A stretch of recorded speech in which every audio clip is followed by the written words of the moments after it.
I Don't Know Yet is not affiliated with any specific 12-step fellowship. The content put forth are the thoughts, opinions, and experiences of the host and guests. It is meant to be suggestive only and is in no way a reflection on how to work the steps in any fellowship or how to work any other recovery program. Okay, we're back. Hi, Amanda. Hi, Jen. How you doing? I'm doing wonderful, and how are you doing today? I'm really, really good. I'm really thankful that you were able to come do this. Welcome to the show. Thank you. I'm actually very honored to be here today, so thank you so much. Awesome. I'm really excited to be able to get to know you a little better. I know you a little bit, but we haven't really had a chance to have like a deep conversation together, so and this is going to be nice. Absolutely. What are we talking about today? We are going to talk about dry drunk. Cool. For all the people that have no idea, what does that mean? Okay, so for myself, I know there can be a couple different, definitions of dry drunk. But to me, what it is it's taking away only the substance or the alcohol. It is being abstinent, but you're still in the same mindset of drinking or consuming drugs. So you're still behaving and acting in a manner as if you were still using. Right. That's okay. And I think that that's a really great topic for us to go into as well, because as somebody who came from a treatment center, who considers themselves to be a big book addict or alcoholic, the book and the steps and the rooms and all that is for the people that treatment doesn't work for, right? It can work in the present, but if you really suffer from the disease of addiction, cutting out the substance is actually going to make it worse. So why don't you tell us a little bit about your experience with that?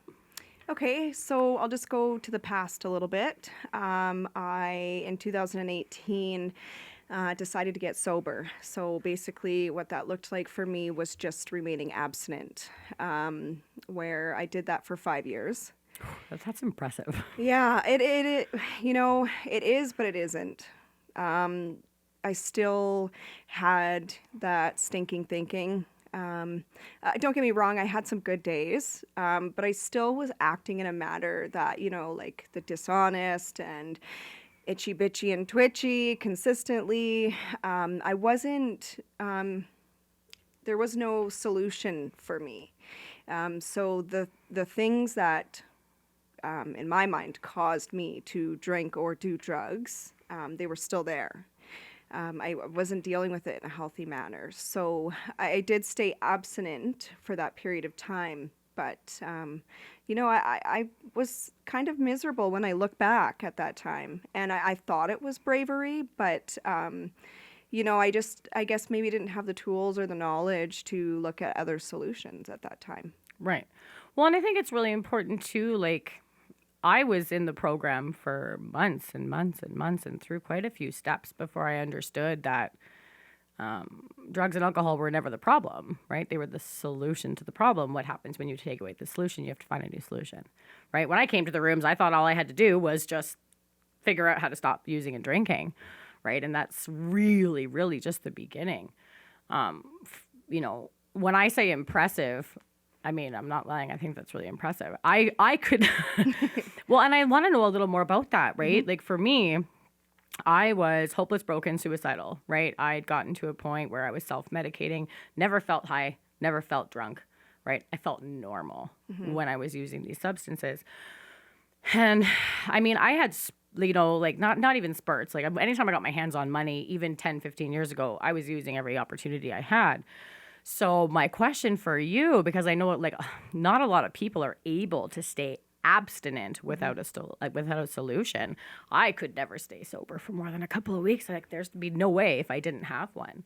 So what did you find like when you decided to get sober before you had all this knowledge about a lack? Like how did you get through those hard times, not having drugs or alcohol to lean on and not having like how did you do it? First of all. You know what? It was isolation. Yeah? That was probably the only tool that I utilized was isolation. I, cut out people, places, and things. Okay. But to an unhealthy point. Right. Even my family, I just genuinely sat there with my kids and myself, and they were kind of the driving force of being abstinent. Right. So, I wasn't doing it for myself at that point. It was mainly, I had kids, and Right. I saw, myself going down a very dangerous road. So yeah, I just isolated myself. I did do some things, like meditated. That was a big part of the ability to stay abstinent. When I was really, really struggling, that's what I did. Meditated, Right. really. It's hard for me to think back that long ago and like what I did.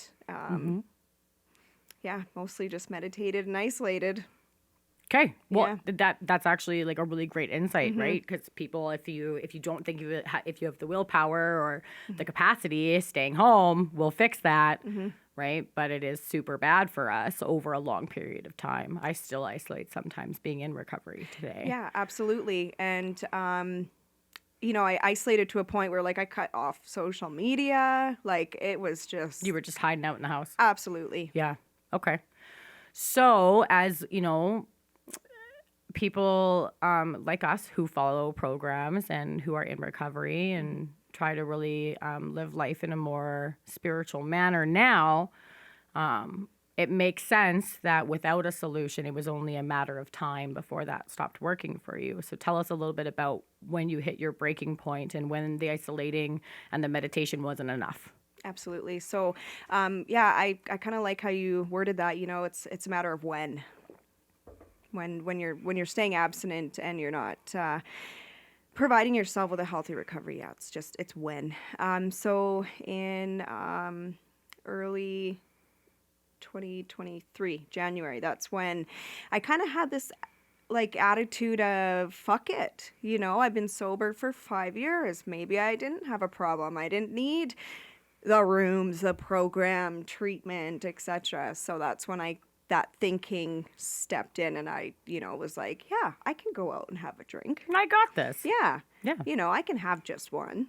And eventually that turned into, I can go out for a whole weekend and still function. I can, and then just gradually got worse. I was able to kind of keep it somewhat casual drinking for a couple months. That was it. And then I was just right back into the same substances and things like that within, like 4 months. And very, very shortly after that, it was like basically dying. Right. Yeah. So the relapse progressed so fast. Oh my gosh, as they do, right? It's Yeah. crazy. One of the more common things that I've been hearing a lot from people in the rooms is there's so much guilt and shame for them around coming back. And I was talking about this in the last episode as well, but it's just, we lose so many people. And like being able to see someone come back is just a beautiful thing.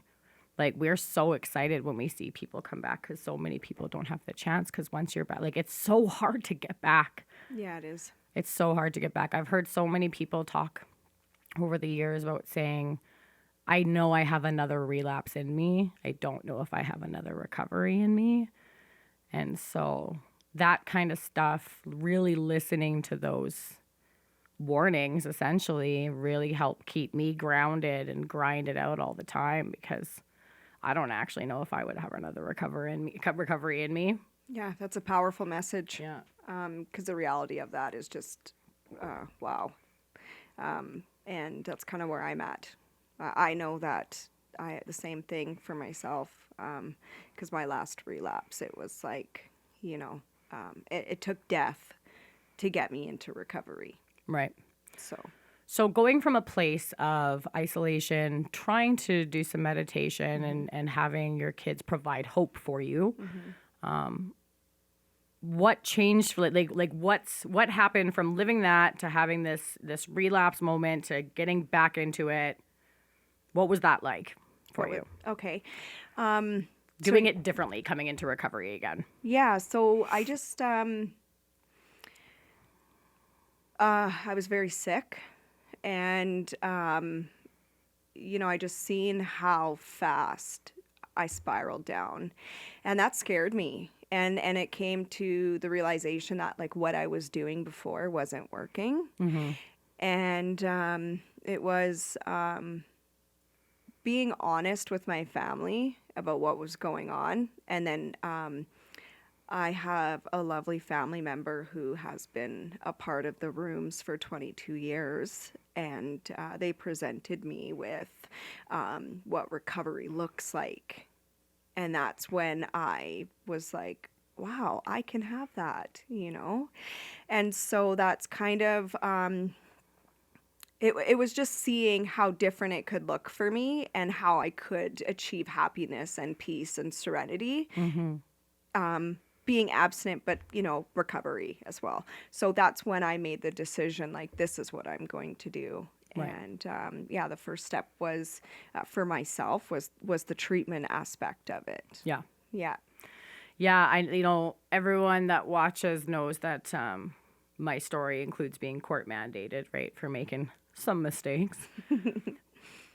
But God knew exactly what I needed when I needed it, right? When I think back, I could have never gotten where I needed to go without treatment. Like, I needed the detox. I needed the treatment. I needed all of it. I don't know if I could have. I have mad respect when I see someone come in the room being like, today's my first day sober. Here I am. Help me. Right. And I'm just like, holy, like, that's super impressive to me. I had to be pushed in by the law. But it was great, right? Like, the thing about treatment, and I'm never going to knock treatment. I'm so glad that I went. I still volunteer, right? Treatment is great, and I learned a lot. But for us, it's just the beginning, right? And it's so, you know, I really like when the book talks about what is the difference between a moderate drinker and a hard drinker and an alcoholic. And I think that that's actually something that would be really useful for our listeners who aren't stuck in addiction and don't know a lot about it, right? Moderate drinkers can take it or leave it. They can go out and party and never have an issue. Yeah, they can stop. They can stop whenever they want, right? Hard drinkers, and this is just a personal belief. I could be dead wrong. This is just a personal belief. But I think that that's where there's a miscommunication when it comes to treatment. So for listeners, a hard drinker can look just like an alcoholic, right? They might even need detox because their body is so physically addicted to it. But a hard drinker can still choose to stop and not have a problem with that, right? An alcoholic, even when they say they're not going to pick up, they can't help themselves. And when they pick it up, they can't put it down, right? They have the obsession of the mind, the allergy of the body, and the malady. And so for me, from what I've seen in my own experience, again, it could be wrong, and that's fine. I see people go to treatment, and some people can go to treatment and live totally fine lives. They were probably hard drinkers, not alcoholics. I've also seen hard drinkers go to treatment, be told, hey, if you want long-term success, go to the rooms. And I've seen people go to the rooms. And I think this is the really important distinction for people in the rooms, is I've seen quite a few people talk about being 5 years sober, never having opened the book. I hear people talk about how coming to meetings is enough, or not having a sponsor. Just like all these things that you, like, I come in and I hear, and when I'm spiritually sick and when I'm stuck in that whole thing, I'm looking for any excuse not to do the work and still succeed, because that's who I am, right? And so it's interesting.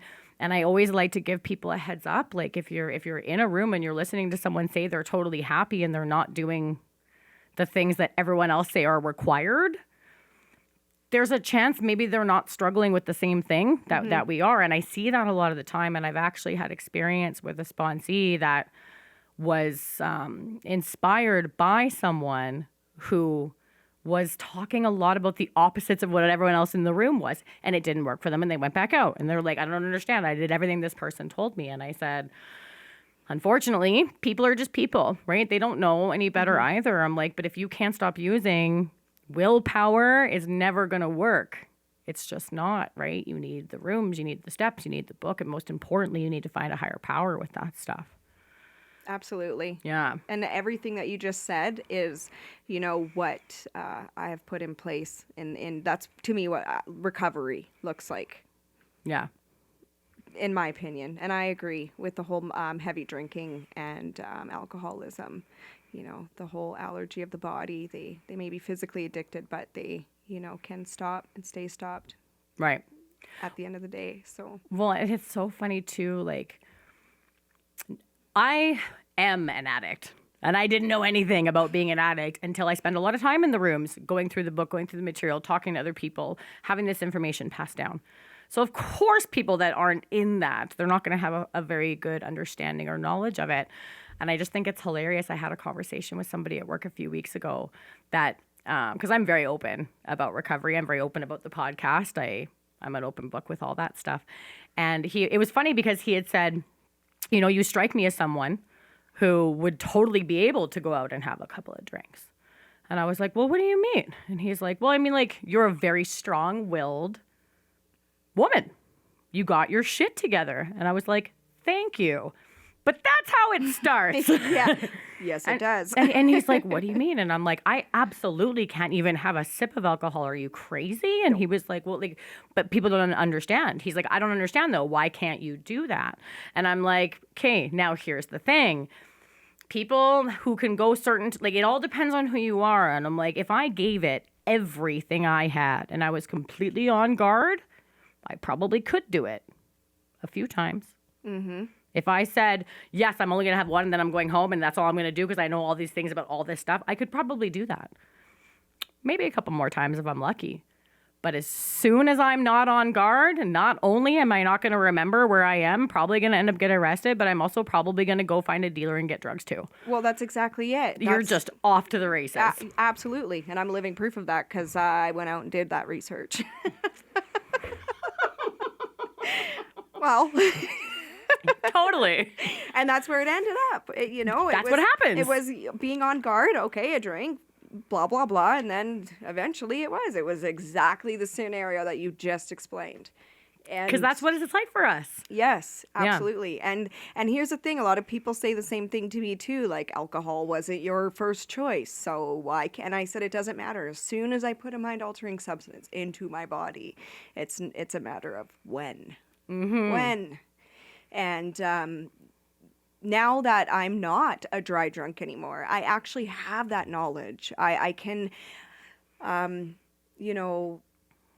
just know that now. Before, when I was a dry drunk, I didn't understand that. I thought I was cured. I could have this, I could have that. I could do it in moderation. And that's, what the rooms have taught me. That's what treatment has taught me. Is that, no, I cannot. And I'm not willing to risk it again. Yeah.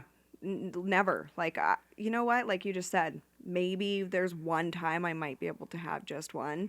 But I guarantee you, after I have that just one, as soon as I get home, I'm going to be thinking about it. Mm-hmm. And I have so much of a better life right now. Like, why would I even be willing to put all of that on the line? And that's the beauty of my thinking now. Mm-hmm. And that's because of, having a sponsor, doing the steps, being in the rooms, listening to the knowledge, things like that. So, yeah.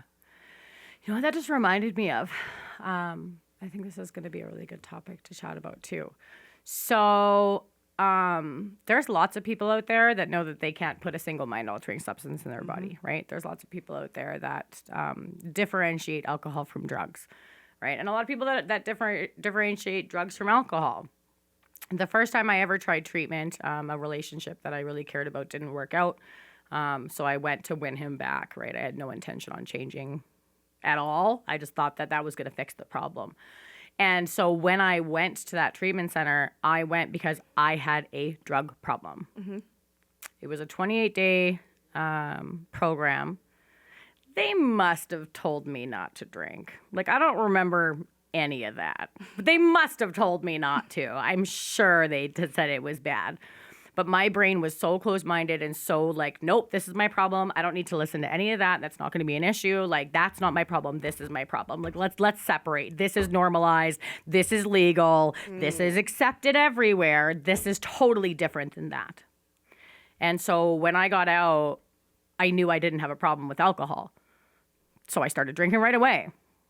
I didn't go to meetings. I didn't take any of the suggestions. I didn't try to change myself or try to take anything that I learned from there and continue that on. And I think I only lasted maybe a month of drinking only before I was off guard, got too drunk and said, you know what'll fix that? Back out for 13 more years, right? And so when I came back this time around, this is fascinating to me because this is something that bothered me for a really long time. And I was actually worried about there being any potential judgment from it. I'm super open about it now. I don't care. This is me. Take it or leave it. To this day, I have no idea if I'm an alcoholic. I identify as one. I have no idea if I am. Because for me, I was never a person that loved to drink. I was never a person that loved to do drugs. I was a person that loved to drink and do drugs together. I was all about the cocktails, right? But the drinks always ran out because there was certain times where you couldn't purchase alcohol. Right. Right? But dealers are around all the time, right? And so I always was a person to start drink. Like as soon as I started to feel buzzed, I didn't like it. And you would, And I was going out to get drugs. And then if I did too many drugs, I got too paranoid. And I'm like, the cops are coming. Then I would drink more. Right? I was always. But it always started with not liking the feeling of being drunk. So I know how many times I had to call a drug dealer, hammer dial them at 4:30 in the morning trying to get to my next high because I was in that spree.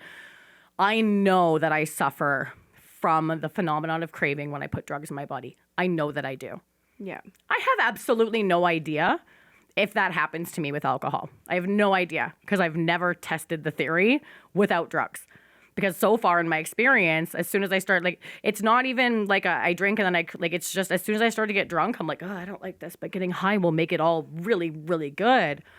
And so for a long time, that made me super uncomfortable because I just when I still had the malady and I hadn't been through the steps and I hadn't gotten the spiritual awakening, there was that little piece of my addiction trying to win me back to saying, why are you so worried about this? You just need to focus on this side. You don't even know if you are. You could probably find out if you wanted to, right? All of these things. And so I identify as an addict. I identify as an alcoholic because I don't care to know, right? I honestly don't care to know. I know that when I'm living a life in recovery with my higher power with me, I have no need to be mind altered anyway. Oh, absolutely. I don't need it. Yeah. I'm good. Yeah. I'm absolutely good. I like what you just said because I kind of share the same thing. I thought, alcoholic was you have to drink every day and blah, blah, blah, blah, blah. The reason why I consider myself an alcoholic is because it leads me to the same place. And that was one thing in treatment that I had to grieve was the loss of a social drink. So then that got my wheels turning okay, if I have to grieve the loss of a social drink, maybe I am an alcoholic. Right? Yeah. So, I definitely went into treatment because of substances, and I didn't even introduce myself as an alcoholic for quite a while. And then I had that kind of thought about, okay, I am an alcoholic because it leads me to the same place. I am an alcoholic because if I have to grieve the loss over a social drink, I'm an alcoholic. That's my personal thought and opinion about it. Yeah. So, maybe I'm not an alcoholic, but just like you, I am not willing to go out and do more research. Absolutely not. Yeah, no, it's just, and I do think it's really important to share that we are only speaking from our own experiences, right? I am not naive or egotistical enough to think that there is only one way to recover and that one way works for everybody. I'm not about that. I personally know several addict non-alcoholics who can drink and put it down and who can, there's a lot of literature and pamphlets and different fellowships that do talk about that, right? If you don't suffer from the phenomenon of craving and you don't have the obsession of the mind on that, you're fine. For me, that's not the case, right? But there are some people out there. Yeah. that found a program that works for them that might not be inside the box that the majority is. But ultimately, if you are living a good life and you're trying to get better every day and you're not fucking suicidal, you're killing it. Keep doing it. But it's interesting, right? Because we get put into these little bubbles when we come into these programs, and I think that they're great, and I'm so happy to be a part of them. But there is some misconceptions and there is some misunderstandings. And I know I've had people come to me before and be like, hey, like, am I allowed to take my chip? Because, like, I've only been sober off of this substance for this long and this substance for that long. And I'm like, well, where are you? What meeting are you in right now? Yeah. Have you been sober off that substance for that long? Then absolutely take your chip. You've earned it. That's a good way to look at it. Right? And, like, I've had some people be like, yeah, like, I had one person be like, I still smoke weed, right? But I haven't smoked meth in a year. Yeah. Am I allowed to take my chip? And I'm like, depending on where you are, depending on what their kind of suggestions are. I'm like, I don't think you shouldn't not celebrate the fact that you've managed to stay off meth for a year. Oh, absolutely. That's a huge thing to celebrate, right? Yeah. So just reminding everybody that watches, you know, like the 12 steps work for me, right? Most of the people I know in recovery use them. That's why most of my shows are about them. Yeah. But I'm not going to sit here and say it's the only way. For everyone. Yeah. Yeah. And you know what? I had to learn the hard way too about that. I didn't think, you know, I tried one way of recovery or of being sober. It didn't work for me. And, you know, the 12 steps and the programs worked for me. But you know what? I as well know many people who they do other recovery-based things that work very well for them. And, you know, we're all different. And I just know what works for me, and I wouldn't do it any other way. For me personally, right? Oh my gosh, yeah. I personally wouldn't be alive today if it weren't for the 12 steps in the program. So it's given me a really good life, and it's the first time I felt like this peaceful and serene. I don't have that itchy bitchy and twitchy anymore. Isn't it wonderful? Yeah. And it's so great too, because when you actually do this thing to the best of your ability and you let your higher power in, you think this magical, beautiful transformation begins. And what I love the most about it is it's so completely the opposite of where we were, that when we do let our foot off the gas and we do get a little complacent, it's very easy for us to, it doesn't take long for those, you know, that essentially the dry drunk to come back. Absolutely. Right? We spend all this time working so hard. We do 4 through 9. We clear all this shit out. We were finally like, oh, this is what it's like to not want to kill myself. Okay, this is great.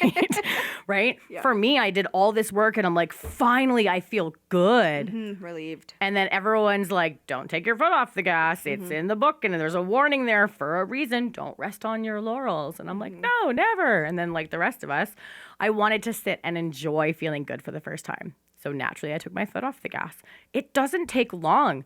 When you suffer from the disease of addiction and you have the malady in your brain, itchy, bitchy, twitchy comes back fast, right? Slaps, yeah. But because we're in such a great place, I love that it doesn't take much to recognize when there's more work to be done. Yes. Yeah. Does that make sense? Absolutely, 100%. Because you know when it's creeping up. Yeah. So you don't, you know, it's easier to, and I think it's that balance, right? Because you know what it feels like to feel good. So when that itchy, bitchy, and twitchy starts creeping up, you have something to compare it with. Yeah. So that's kind of where that comes from, right? Whereas being a dry drunk, for me personally, I lived in misery, right? Yeah. So I didn't really recognize when things started getting even worse because I was already kind of living in what I think was like mental hell.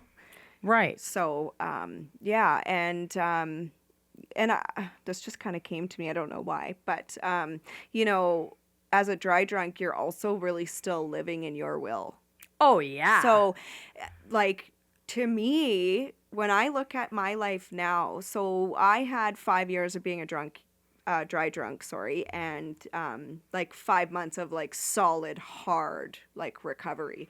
And when I look at not living in my will in 5 months versus living in my will previous, like it is crazy the difference, like that life has given me, like that, you know, my higher power has put in my life for me. Like I've said before, like moving mountains, like whereas before as a dry drunk, you know, just constantly trying to control the outcomes, trying to control everything, other people, you know, and it never worked out for me. And I think that's another cause for living in misery, right? Because how do I put this?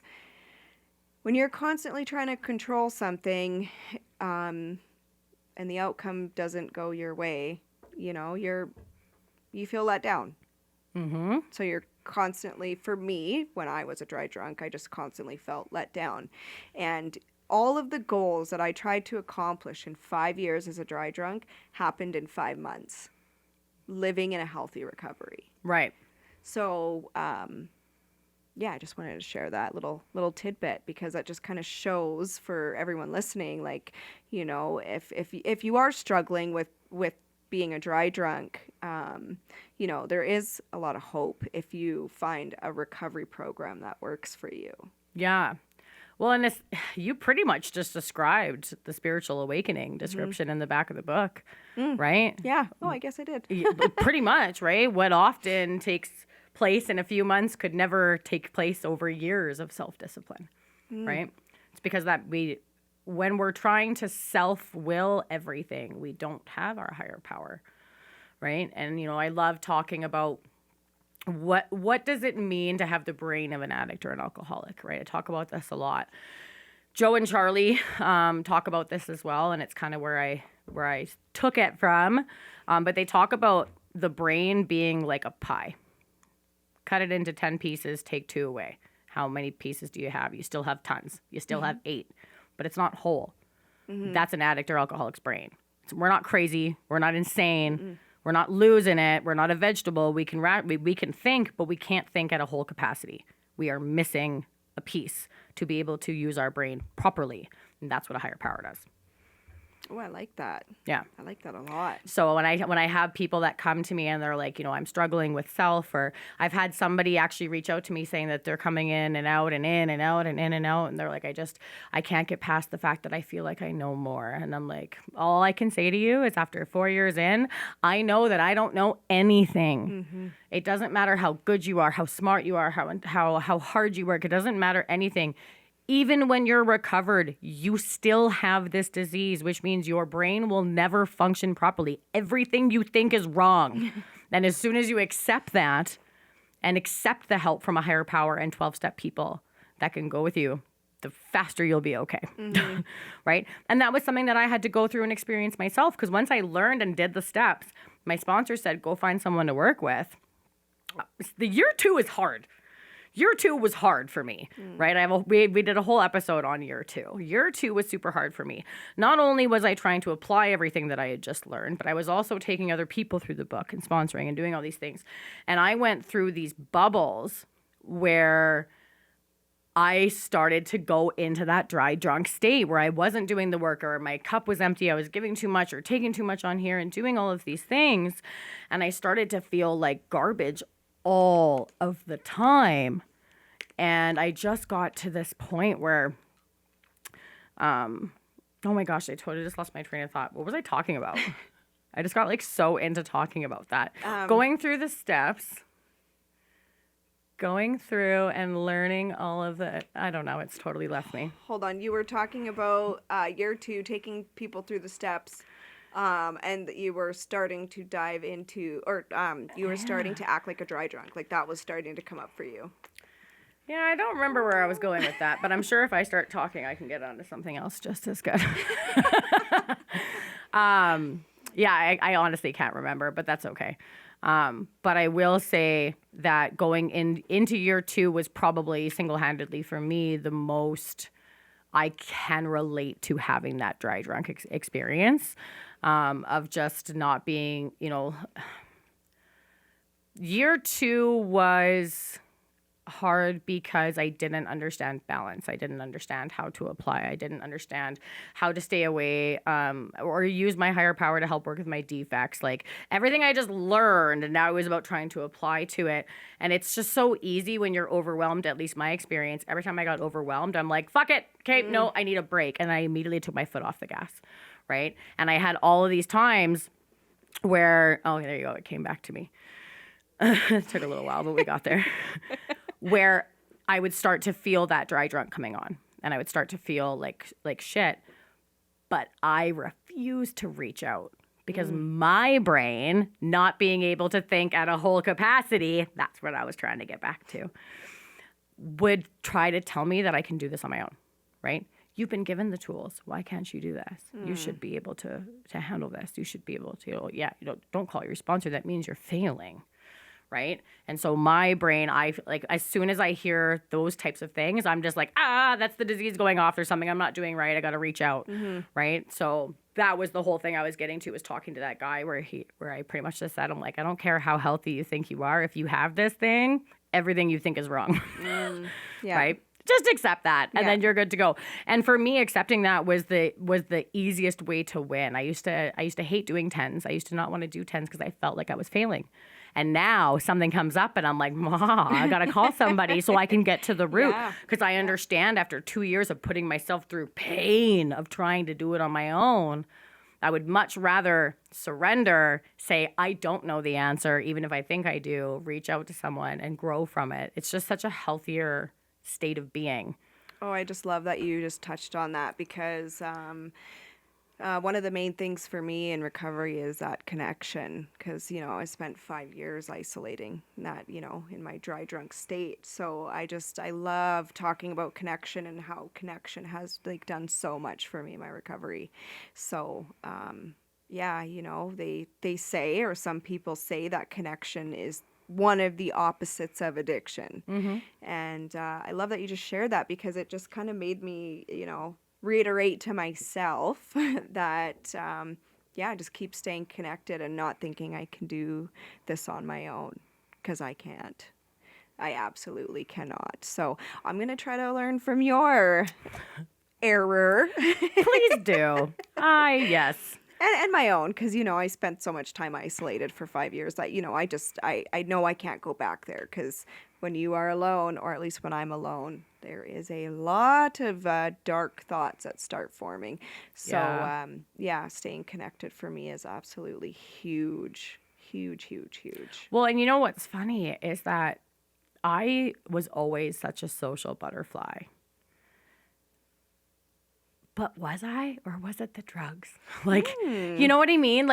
I was always a bubbly kid, right? But I got bullied a lot. And so my attitude towards life changed pretty quickly from the age of 7 or 8, right? And then by the time I was 15, I was using. By the time I was 17, I was using hard drugs. Yeah. But I used to be the belle of the ball. I used to be the social butterfly. I used to do all these things. When I got sober, and I went into recovery, and I got sober when COVID hit. So it was a whole nother ball game, right? But when I had hit recovery to a point, I remember the same way of feeling like a failure. I didn't know how to ask for friends. I didn't know how to ask for connection. Because of the program I was in, it was very don't associate with anyone who's actively using, or you could get kicked out of this program. So my walls were very high about who I let into my circle. And I started to have these great relationships inside the rooms, but I didn't do anything outside of the rooms, right? It was meeting with sponsees, doing service work, going to work, and going to meetings. That was my life for 2 whole years. And it was exhausting. It was exhausting. And I remember I talked about this on one episode where I was chairing a meeting, waiting for the meeting to start. And I was looking around at 4 or 5 people that I really liked in the rooms, part of my home group. And they were all chatting and laughing, and they seemed so happy. And I sat there, and for a moment, I was very depressed.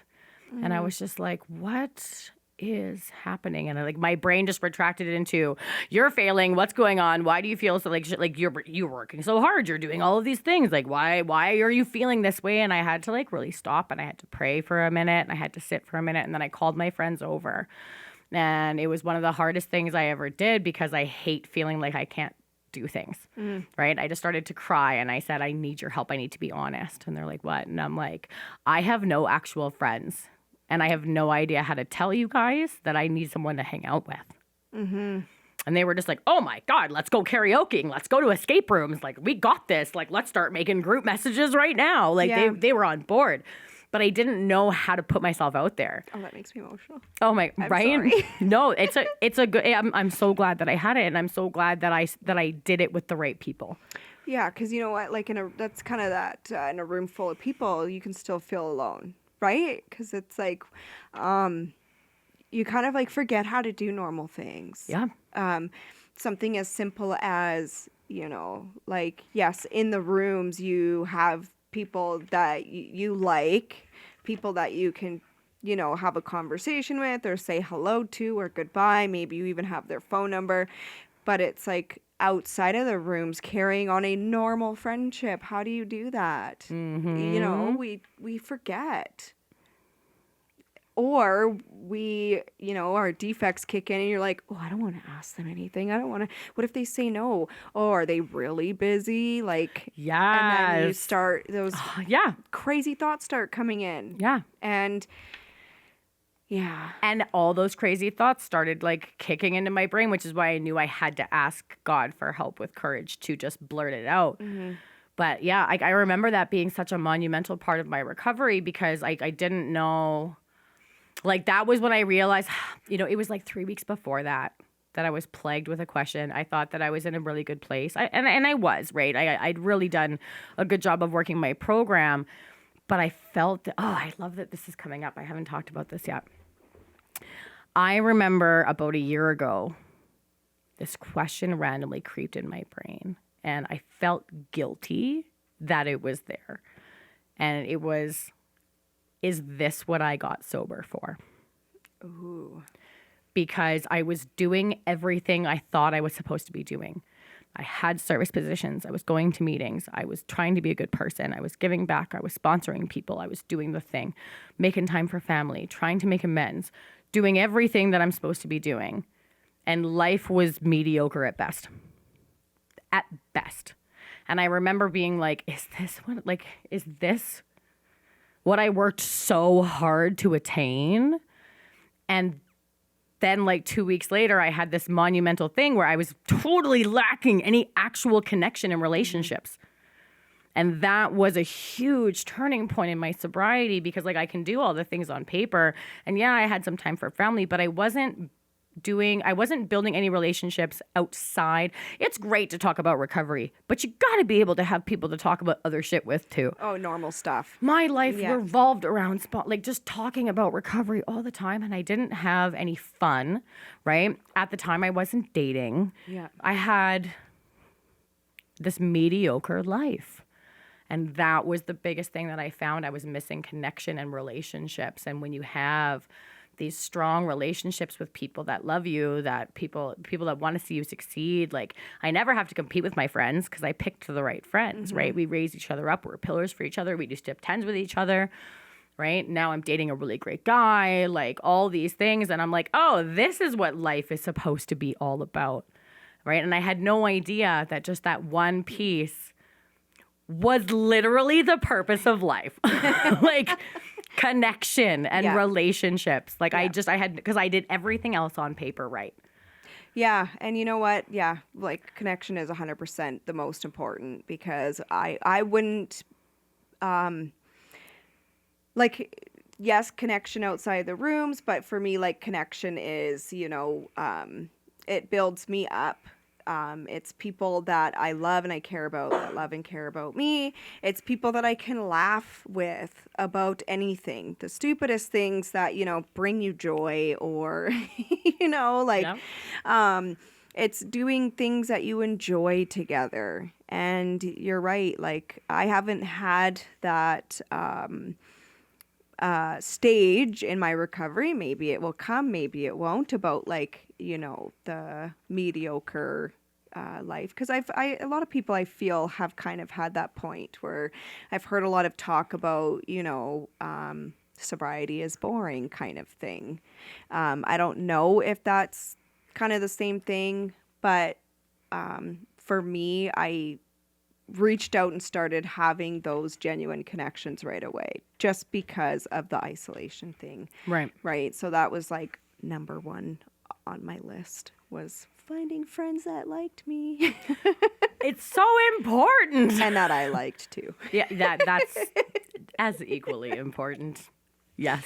And learning how to be a friend again. Yes. Holy crap, because you know what? Like when I was in active addiction, I thought I was a good friend, but no, I was not. I was a horrible friend. I mean, I wouldn't say horrible, but you know, like it's kind of like I scratch my back, you scratch my back, I'll scratch your back kind of thing. You know what I mean? In addiction, it's a lot of friendships like that. Or like, what can this person do for me? Or they're thinking what I can do for them kind of thing. And that's not real connection. You know, that's just living. So like learning how to have a real friend and be a real friend, you know, that's pretty cool too. Did you ever do, because I know like some people do, some people don't. I was taught to do it, so I don't know any other way. Did you ever do the ideals after step 5? No. Okay. I love it. I love it. Ooh. I have one for family, for friends, for relationships. Yeah. And sometimes people even need one for a sponsor. So what it is you have 2 columns. On the left side, you write down all the qualities you need to bring to that relationship. And on the other side, you write down all the qualities that you want from the other person to bring to that relationship. So when you're talking about a relationship, sane, sound, sex ideal, what qualities do you want your partner to have that are really, really important to you? Like bottom lines? So we called them non-negotiables. Okay. Right? So I had a bunch, like being loyal, being funny, right? Being able to have like a partner, just a bunch of details. My non-negotiables were monogamy. And believe it or not, a job and a car, right? At the time, because a job shows that you're responsible, and I was bringing in that, so I expected that back, right? Stability. You know, a car shows accountability, right? And everybody I dated my entire life before that didn't have one, so I'm like, you know what? Like, I just right. But more important, it was loyalty and monogamy, right? An actual. So the goal when you have these ideals is if you meet someone who doesn't fit your list, don't engage with them. It won't work out. And when it doesn't, you're going to be butthurt about it. And it's going to be your fault because you engaged with someone that you told God didn't have the qualities you wanted, right? I dated 3 people in year 2. And each time it didn't work out, my sponsor said, "Where's your list?" And I said, "I don't know, somewhere in my drawer." And she said, "Get your list. Did this person have these top qualities that you had?" And granted, my qualities have now changed and evolved over time, but at the time, that's what I wanted. And each person didn't have one of the top 3 things I said were important to me. And then I was surprised when it didn't work out. So after that, then I had issues with certain sponsees. I had issues with certain stuff. So I made a friend one. What does it mean? What do I want a friend to be for me? What do I provide as a friend? And that's how I make my friendships today. I give advice to a lot of girls who are like, have friends with toxic people, but there's still the good parts there. They don't know how to let that relationship go. So I'm like, you just need to consult your list. And if you're not getting your non-negotiables, you are stopping yourself from having a better friend come into your life. You're holding on to someone that has qualities you said you don't want. Put it on paper and see it that way. Works great for toxic family as well. Ooh. Highly recommend. Ding, ding, ding, ding. Light bulbs going off in my head. I love that. I am totally making a list. Yeah. I need that list. It's great. It works a lot better when you actually keep it and look at it. Don't do what I did. So what you're saying is find a laminator and laminate my list. Yes. Seriously, hang it on your wall. Well, it was funny too because the first time it happened, the gentleman didn't have a job or a car. He was monogamous though, and it didn't work out. And the second time, also on my non-negotiables was if you were in the program, had completed the 12 steps. Okay. And I dated somebody who had 5 years sobriety. So I was just like, But he was in the rooms the entire time, never opened the book. So he didn't know anything about growth and development and God. So do you think, how do I put this? Do you think that would be considered dry drunk? Totally. Okay. Totally. Yeah, I think so too. Because you know what? Are you putting in the work or? See, it depends. It depends if he's a hard drinker or if he's an alcoholic. Because if he's a hard drinker, attending meetings is enough Yes. without doing the steps, never opening the book. Okay. So if you are an alcoholic If you're an alcoholic, meetings are never enough. You have to do the work. You yeah. have to find God. Absolutely. Yeah. Yeah, because that's what, you have to put the work in and get down to for me, get down to the cause of what was causing me to drink and drug. And that was, many things, but lack of higher power is definitely one of them, spiritual malady. And yeah, I mean, Yeah. I don't know why that just randomly came into my head. I thought, there's a lot of people who do that, right? Where they come into the rooms, they're just doing the meetings. They're not doing the work. They're not, making connections in the meeting. They just come there, they sit, they barely share, nothing, And that's one of the things that I find the most frustrating is that, like, people come assuming that, like, they will just randomly through osmosis get well. And I hate watching people spend so much time going to 2 meetings a day. You're going to 2 meetings a day. You're constantly on the bus if you don't drive. Like, you're spending 20 hours of your week sitting in a chair. That's not helping you. Don't get me wrong. Meetings are super helpful. But the purpose of meetings is to bring sponsors and sponsees together. Yes. That is the importance of meetings as written in Bill's story. Yeah. We meet frequently so that newcomers may find the fellowship that they seek. Right. And that was a very important lesson that I had to learn. So when I got sober, I was in treatment, COVID hit, nothing was happening. So I was going to 4 meetings a day. I had the time. It was great. I loved it. Everything was great. And I kept on those habits because I'm like, this is what worked. I got to keep doing it. So once I was 1.5 years, 2 years sober, trying to add all these service positions, trying to add friends, trying to do all these things, but not letting go of how many meetings I was going to a week, it was exhausting. Oh, yeah. And so I had a service sponsor who was trying to teach me more about the traditions and the different levels of different fellowships. And he sat down with me and he said, "Can I ask you an honest question?" And I said, "My ego is already hating this, but sure. What? What is your question?" And he said, "Why do you go to so many meetings?" And I was immediately like offended. I was like on the defensive. I'm like, "What do you mean? My sobriety is doing really well. My recovery is doing great. I'm doing so awesome. What are you talking about?" And he's like, "No, like, stop getting defensive. Stop reacting to what I'm asking you and really think about what I'm asking you. Why do you go to so many meetings?" And I said, "Because I've always gone to this many and this stopped me from being suicidal. This got me into recovery. That's why I go to so many meetings." And he said, "Okay, how do you feel right now?" And I said, "What do you mean?" He's like, "In your program, in your foundation, in your recovery, how do you feel right now? Do you think that you're in a good place?" And I thought about it and I said, "Yeah, I think that I'm working really hard and that I'm in a good place." And he said, "Okay, let me ask you this. What do you think meetings are for?" And then I'm like, hope to learn about the steps to do this. And he's like, "Oh, well, if you take a look at the literature, it states that meetings are there so that people can find sponsors and people can figure out where to get sponsors." So I'm like, "Okay, so what are you telling me here?" He's like, "All I'm saying is you go to at least a meeting a day right now. You're going to 7 meetings a week. I don't think you need to listen to 4 people talk for 2 minutes on step 4 or on honesty. I think that you're working a really hard, solid program. But what if you went to 4 meetings a week and met with 2 women one-on-one and helped them get a spiritual awakening as well and helped them through the steps?" And I kind of thought about it.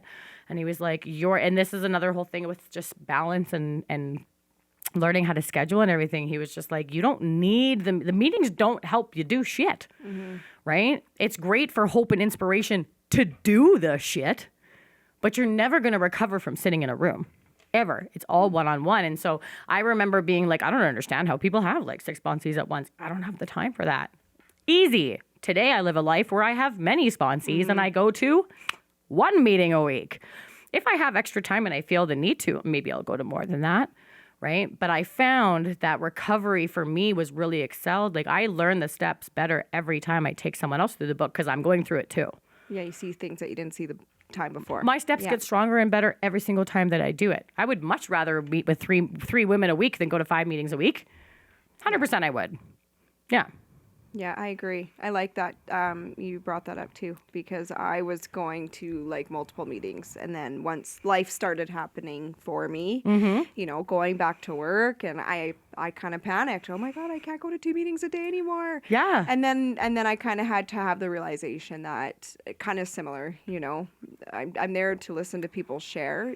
I can do something for my recovery every day. It doesn't have to be a meeting. Right. And I think a lot of people have that misconception that meetings equal, your recovery, when it's not. I would rather read a big book called Talk to My Sponsor. I'm not at a point right now where I'm doing I have sponsees, but I can do other things that are just as healthy for my recovery that aren't a meeting. You know what, even the environment that I work in, that's healthy for my recovery because I'm helping other people through their recovery. Right. So I'm giving away what was given to me. Yeah.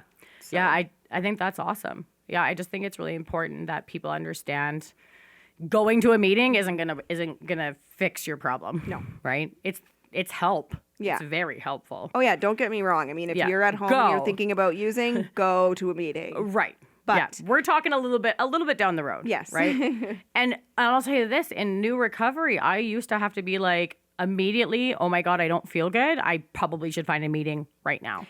Yeah. And it's also about going to a meeting and being surrounded by people. Right.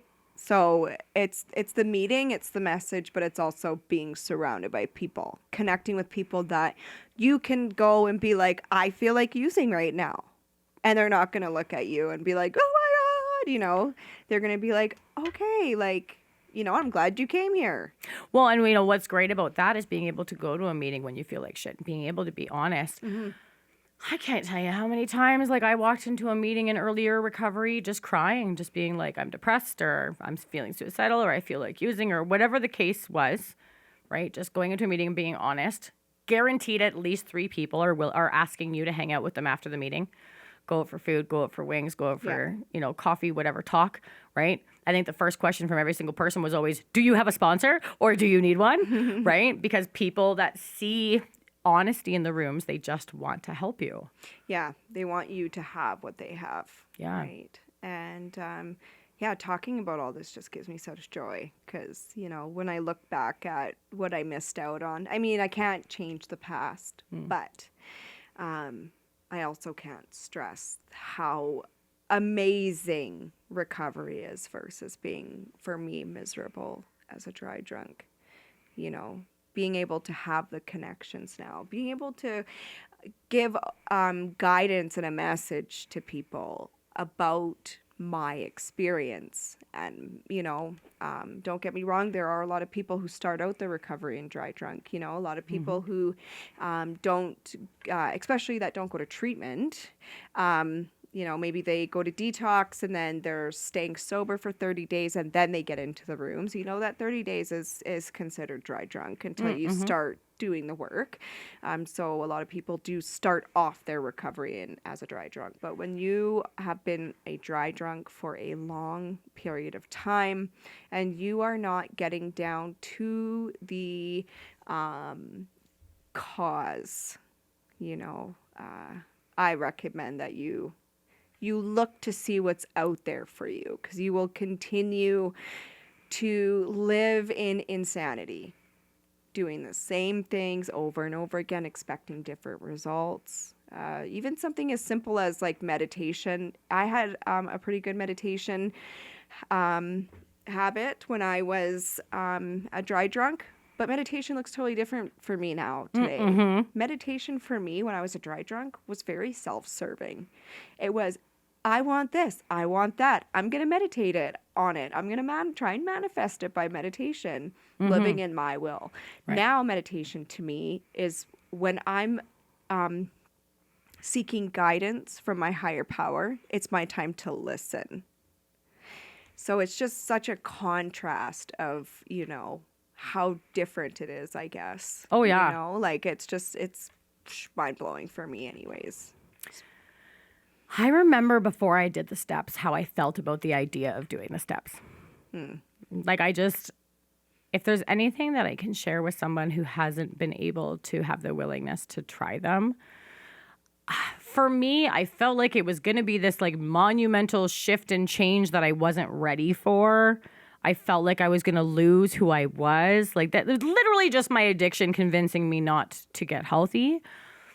But what I found in doing the steps is that all I had to do was show up and do the best I could that day on whatever my sponsor told me was on that step. And by the time I was done, the transformation had already happened. Mm-hmm. By the time I remember reading the step 10 promises with my sponsor, and she read them to me and she said, when was the last time you thought about using? And I love thinking about this because it was such a big shift for me. I'm like, holy shit, I can't remember the last time I actually obsessed about going back out. It's a beautiful And thing. she said, congratulations, you're doing the work. Let's keep going. Right? It was just such this step 10 promises are how I live my life. Mm-hmm. They're like, Yeah. it's seriously, it's how I tell if I'm rolling into that dry drunk and taking my foot off the gas, or if I'm really, really just keeping my pedal to the metal, right? Have I ceased fighting everything and everyone, right? Do I feel safe and supported, right? Do I ever think about drugs and alcohol as a solution? Like all of these things, that's how I know I'm working a really solid program. And it was this really monumental thing to be like, for the first time in my life, holy shit, I can't remember the last time I thought about using. Was that your spiritual awakening? You know, I don't really know. I was definitely, maybe. But for me, I was more the educational variety, Yeah. right? Like once I had hit 12, I was a completely different person Yeah. than I was when I was on 1. But I didn't have that was really cool to look at back at that moment. But I never had a religious experience or a spiritual experience that was overwhelming. I do remember friends and family being like, you seem different. Yeah, and I'm like, I keep being told that I am different now. I don't know. Like, I don't know, but it's really cool because they talk about that in the spiritual awakening. Like people will often see the change in you before you see Yeah. it in yourself, right? The realization. Yeah, but I don't know what it was. For me, there was just like the fear of the unknown and losing who I was, which seemed so scary. But now when I think about it, like I was a miserable, horrible, awful, depressed human being. What a better way to have a better life than to lose all of that. Right. Like, you know, it was very much But we want to hold on to it, though. And it's like you have to, because like, it's grab it. familiar and there's comfort in the panic. Yes. Right? and The chaos. unknown is too, I would much rather be miserable with pain that I'm familiar with Yeah. than jump into the unknown abyss. Yeah. And yeah, for those of you that, are listening that aren't addicts, yeah, we definitely are very scared of the unknown. Oh my gosh, I fear itself. Yeah. I'm afraid of everything. Now, that's how I felt really bad like before I got. Like now that I am where I am, I love jumping into the unknown. Yes, because we're healthy. Don't love it, right? But I'm willing to do it. Yes. For example, I had a situation come up last week where I had been struggling with some stuff. Mm-hmm. And I'd been struggling with, I was afraid that if I was totally honest, I would not get the outcome I wanted, right? Which is the definition of self, right? Thinking that I know better. But I consulted my ideals. I consulted God. And I decided that living my truth, living my authentic self, and being 100% transparent and honest was the only way to have God get me where I'm going, whether the outcome is what I wanted right now or not. And so I was willing to take that jump, and I was willing to have it not go the way I wanted it to, if that was right for me, right? I was willing to say, God, maybe I don't know what's right. I'm gonna do what I think you would have me do. The outcome is up to you. Mm-hmm.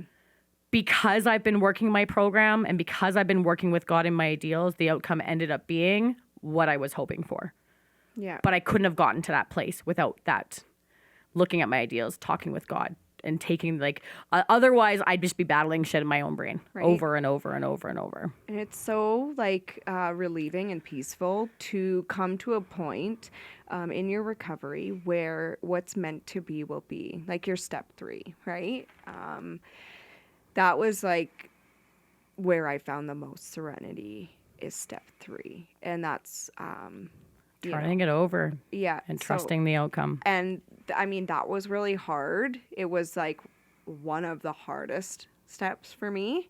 A lot of people say they struggle with step 4. For me, it was step 3. Like I was like, my self-will, I was like, like, no. I know better.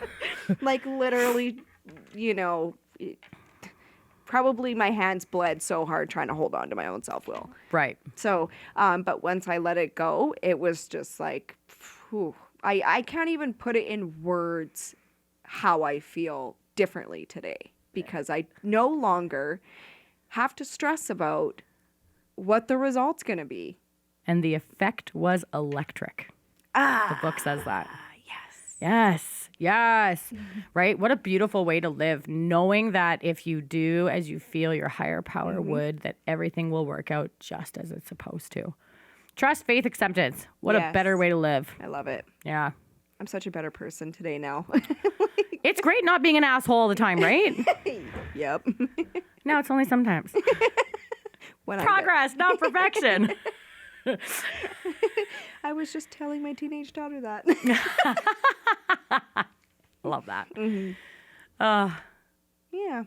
I think I'm good. Yeah. That me was a too. really great talk. Thank you. Thanks Me for too. coming on. I mean, me too. I mean, you too. Talk about being a self-serving asshole. That's just like right in your core. Me too. Oh, God.